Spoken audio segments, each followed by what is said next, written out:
میں پھر وہ عرض کروں گا کہ ظاہر ہے جب ایک محاذ کھلا ہوا ہوتا ہے تو ہر ایک نے اپنی اپنی اسٹریٹجی کے مطابق اس محاذ پہ اپنی اپنی لڑائی لڑنی ہوتی ہے. تو میں نے دنیا کے 60-70 ملک گھومے تو مجھے یہ لگتا ہے کہ ہمیں کچھ اور ایسے طریقے بھی اپنانے ہوں گے کہ جس سے ہماری کوئی اوقات تو نہیں ہے لیکن ہم حرمت رسول صلی اللہ علیہ وسلم کی بات کر سکیں دنیا کے سامنے, انہیں بتا سکیں کہ ہمارے لیے یہ معاملہ کتنا حساس ہے. تو انشاءاللہ العزیز اس معاملے پر میں ایک طرح سے آپ سب کے سفیر کا کردار ادا کرنے کی کوشش کروں گا. میں نے قبلہ سے یہ درخواست بھی کی کہ میں حاضر ہوں اس لیے اس مقصد کے لیے, اور میں دیکھ رہا تھا ماشاءاللہ کہ جس طرح سے لوگ آ رہے ہیں اور قبلہ خادم حسین رضوی صاحب کے ہاتھ چھو رہے ہیں, ان سے محبت کا اظہار کر رہے ہیں, تو میں سوچ رہا تھا کہ جو عزت یہاں تمام تر لوگوں کو میسر ہے, جو ہاتھ چھومے جا رہے ہیں, جو پیار کیا جا رہا ہے, جو عقیدت نشاور کی جا رہی ہے, وہ صرف اس وجہ سے کہ یہ لوگ آقا کی عزت کی بات کرتے ہیں, تو ان کی اپنی عزت کا کیا عالم ہوگا. تو اللہ تعالیٰ کی زندہ باد. تو بالکل وہ بڑی اچھی شامی نے نشاندہی کی. ہم نے ہمیشہ بڑے جعلی تیر پکڑے ہیں, آپ سب جانتے ہیں, ہم نے کبھی ہاتھ ہلکا نہیں رکھا. تو ادھر آستانوں پہ ہمیشہ یہ ہوتا ہے کہ پیر پیسے لے رہے ہوندے نے ہمیشہ. ایتھے میں واحد شخصیت دیکھیے جڑے ہتھوں پیسے دے رہے نے. لبیک لبیک لبیک یا رسول اللہ, لبیک لبیک لبیک یا رسول اللہ, لبیک لبیک لبیک یا رسول اللہ, لبیک لبیک لبیک. تو بس ظاہر ہے میں نے جس طرح عرض کیا تھا کہ گفتگو تو نہیں, میں نے ابھی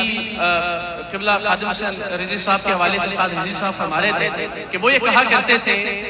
کہ دنیا میں جس طرف سے بھی گھوم کے آ جائیں, جتنی مرضی جمع تبلیغ کر لیں, آ جا کے مرکز اور محور ایک ہی ذات ہے. تو وہ اس سے مجھے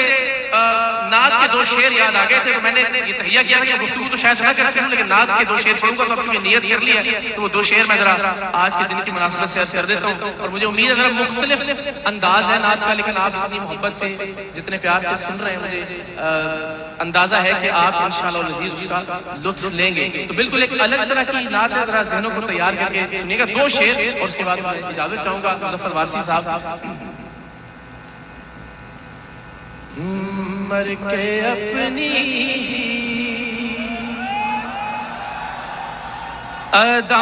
اداؤں پہ امر ہو جان جان, مر کے اپنی اداؤں پہ امر ہو جان جان, ان کی دہلیز کے قابل میں اگر ہو جان جان. اور یہی شعر حاصل نعت بھی ہے, حاصل گفتگو بھی.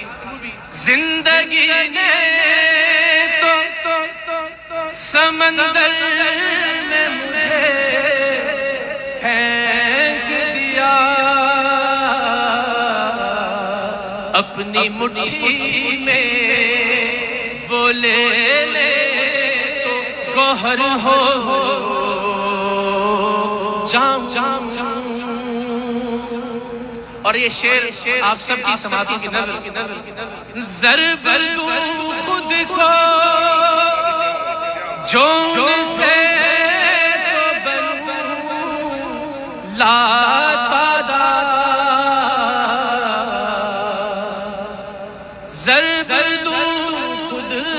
کو جون سے تو بنوں لا تعداد, وہ جو مجھ میں سے نکل جائے صفر ہو جاؤں, وہ جو مجھ میں سے نکل جائے صفر ہو جاؤں. آپ کی محبتوں کا بہت بہت شکریہ، اور میں پھر بس اس وعدے کے ساتھ کہ انشاءاللہ العزیز میں غریب سید ضرور بزدل نہیں ہوں، یہ بھی آپ بھی گواہ ہیں انشاءاللہ العزیز، اور اللہ نے چاہا جہاں جہاں مجھے قبلہ سعد رضوی صاحب باقی ہمارے علماء یاد فرمائیں گے، میں انشاءاللہ العزیز حاضر ہوں گا، اور یہ نعرہ انشاءاللہ العزیز آپ سب کے ساتھ مل کر ہم لگاتے رہیں گے، لبیک یا رسول اللہ، لبیک یا